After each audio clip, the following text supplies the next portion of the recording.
So I received a really interesting email the other day. That's what we're going to go over today. It's from a guy in Fayetteville, Tennessee. Hold on to your hats for this one. Recently in the town of Fayetteville, Tennessee, an article was put in the Elk Valley Times informing the people of Fayetteville that if they would like to keep their chickens, they would have to file for a permit. Many people did, as they tried to do the right thing and remain obedient. One member of the community said that the inspector came out. He never looked at where the chickens were and proceeded to tell them that they could no longer have chickens in the city limits. Well, wait, don't you even want to see where we have them contained? They asked. Honestly, he said, no one, as I understand it, will get a permit. The application was just to find out where the chickens were. If you hadn't applied, we would have never even looked here. They only had a few hens for fresh eggs, and now they will be forced to get rid of them. Registration leads to confiscation. And it's not just true with firearms. Absolute insanity. And it just goes to prove that's where it leads. Now, I did some digging on this. I wanted to make sure the story was correct. Let's go over to the Elk Valley Times and let's read it for ourselves. Here is the article posted 2 months ago. This is what the emailer was referring to. Posted on September 28th, and it is indeed the Fayetteville Police Commander, Jesse Casas, said more people have recently been keeping poultry in their backyards without permits. Before poultry or other restricted animals are allowed in the city, a criteria must be met. It's illegal to have them in the city without a permit. According to Title 10 Animal Control 10-102, no person shall keep any animal or fowl, blah, blah, blah, blah, blah. Okay, now, Casey said the police department has received complaints from residents about the smell, noise, and destruction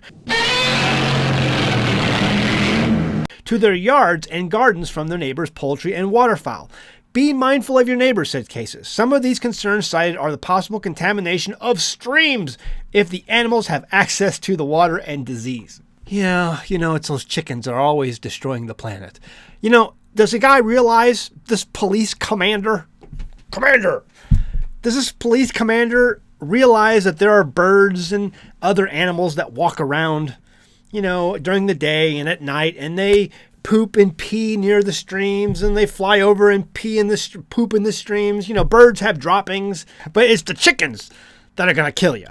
Applications for a permit are available at the Fayetteville Police Department. Now, notice it doesn't say that permits are available. It says applications are available, meaning you can apply. We would appreciate it if you could just come on down here and apply for a permit to keep your chickens. And then you do that, and then, a week later, and it's gone. We need you to get rid of your chickens. Well, I just applied for a permit. Yes, we know that, and we're here to tell you, you have to get rid of your chickens. Or in fact, even better, turn them over to us. We'll dispose of your chickens for you. Over again at the Elk Valley Times, this one was published just a few days ago. It says, BOMA scrambles to expel all fowl from city. All fowl. Okay, if the Board of Mayor and Aldermen approves an animal ordinance at Tuesday's November 14th meeting, only domesticated pets such as dogs and cats will be allowed in the city limits without a 1,000-foot setback. This includes horses, cows, pigs, sheep, and chickens. And so it's talking about the same code, Amendment Title 10, Section 101 and 102.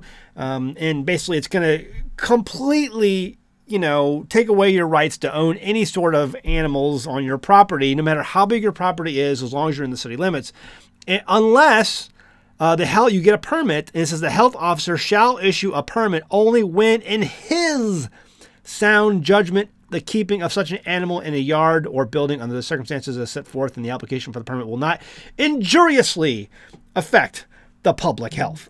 It's up to this inspector and this inspector alone, according to his sound judgment, whether or not you're going to be allowed to keep chickens and have farm fresh eggs, farm fresh butt nuggets. In his sound judgment, none of you are worthy of having chickens in your backyard and having farm fresh butt nuggets for breakfast. I think people who live in the city don't want to live around chickens in the backyards, said Alderman Jeff Alder. We're all for agriculture. That's a huge part of our community. But in the city, in a residential area, you don't want to walk out in the backyard and see chickens. I love walking out in my backyard and seeing chickens. Yes, there's chicken poop, and yes, they make a little bit of noise, and Henrietta sometimes gets angry at, whatever, the rooster just did to her. But, you know, it's like I get farm fresh butt nuggets on a pretty regular basis. There are going to be coyotes and foxes coming up into residential neighborhoods where kids are. I have had several people tell me that they don't want chickens in the city, and that's the way I feel too. I think I looked up the stats on this, and since the 1970s up to present day, there have been one coyote child fatality in the United States. One since the 1970s. Where coyotes killed a child. And that's horrible. That's horrible. But it's one. And so should the rest of the country not be able to have chickens and farm fresh butt nuggets because of one incident? I think not. I think not. Let me know what you think. I'm interested to hear your thoughts below. There's one more article I want to read to you. Over at WGBH.org, which is an NPR affiliate, you know where this is going, keep your chicken coops out of my city. I love the concept of farm to table, the social movement that advocates for buying and eating locally grown ingredients. I've happily filled up tote bags of baby carrots, spring onions, okra, and potatoes grown in urban spaces. What's more, I regularly visit local farmer markets to buy freshly caught fish and locally farmed meats. But though I embrace farm to table in general, I prefer my farm to be farther away from my table, and certainly farther than my neighbor's backyard. I realize this puts me at odds with all the folks hoping that Cambridge City Council will finally sign off on a local regulation making it okay to tend chickens in the city. City is the operative word. I can't help but wonder how many Cambridge residents clamoring for backyard chickens actually have a clue about the everyday reality of chicken keeping. I'm guessing they're imagining soft lens, gingham-lined basket experiences of gathering eggs in a chicken coop designed by a Magnolia lifestyle maven Joanna Gaines. But I know better. I've seen chicken keeping up close. When I was a kid, I spent a lot of time visiting my grandparents who lived in Newellton, a small rural town in Louisiana. Emphasis on rural. I woke up with the rooster's crow. The rooster may have ruled the roost, but those chickens were out of control. They were the original free-range birds running around without restraint in the back house where my grandmother kept a close eye on them. She made my sister and me help feed them and collect the just-laid eggs. I was a city girl who ordinarily loved to play in the dirt, but the chicken yard repulsed me. The dust, the droppings, and the squawking. And the glaring side eye from the chickens when we reached into their coop. That experience alone is enough for me to say no to backyard chickens in the city. But then there's also the ominous alert posted online by the Massachusetts Division of Fisheries and Wildlife that warns, read this if you keep backyard chickens. Division experts say that black bears attacking chickens in coops are the #1 human-bear conflict in the state, and that the coops and chicken wire were inadequate protection from the bears.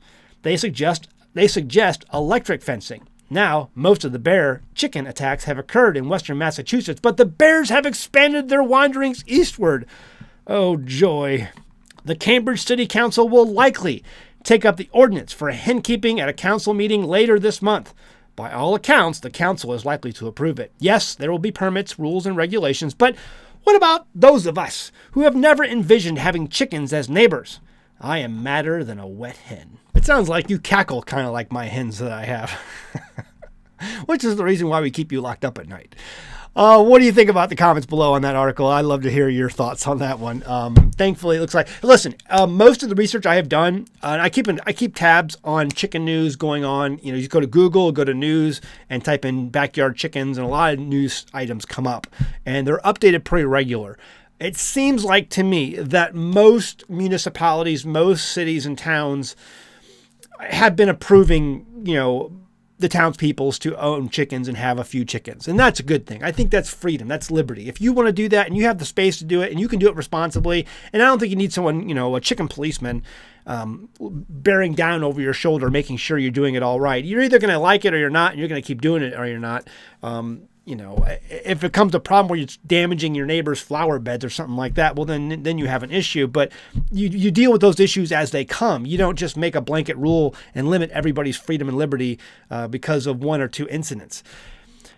Let me also, because I am a student of history, mention that this town in Fayetteville that did this registration and then confiscation, did you guys know that Fayetteville and towns that are called Fayetteville and towns that are called Lafayette Many of them. In fact, there's over 100 cities, towns, and counties named Fayetteville or Lafayette in this country.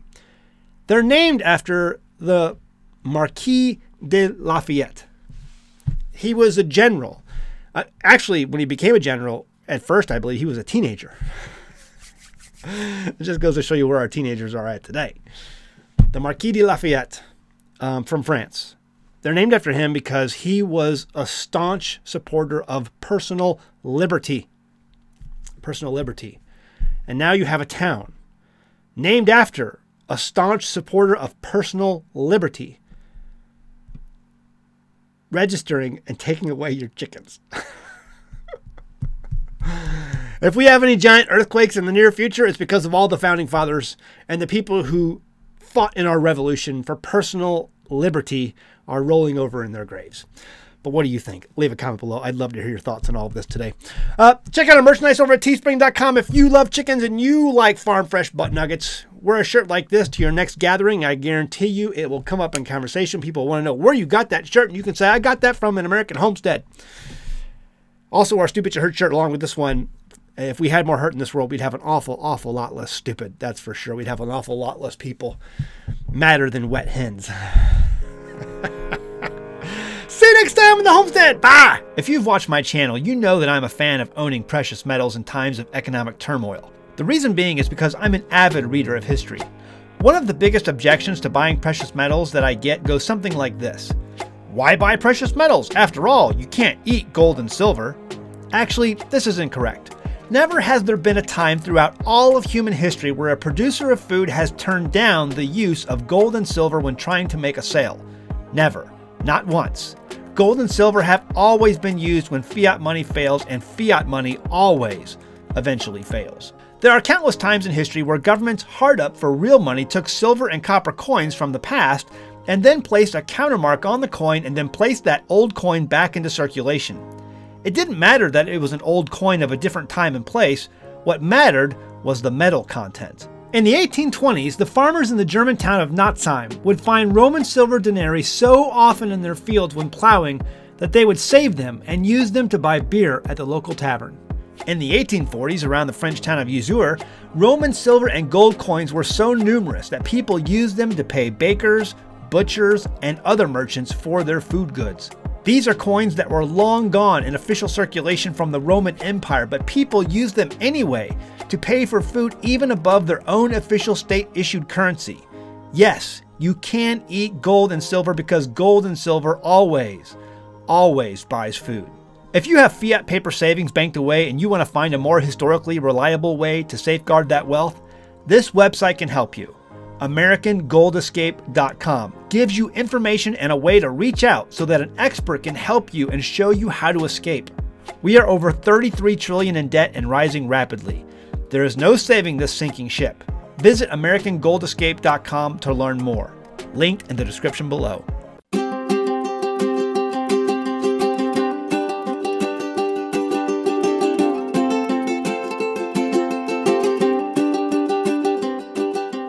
Hey guys, did you know you can become a patron of an American Homestead? They get access to private videos, and we send them gifts from the homestead that we make here on the homestead.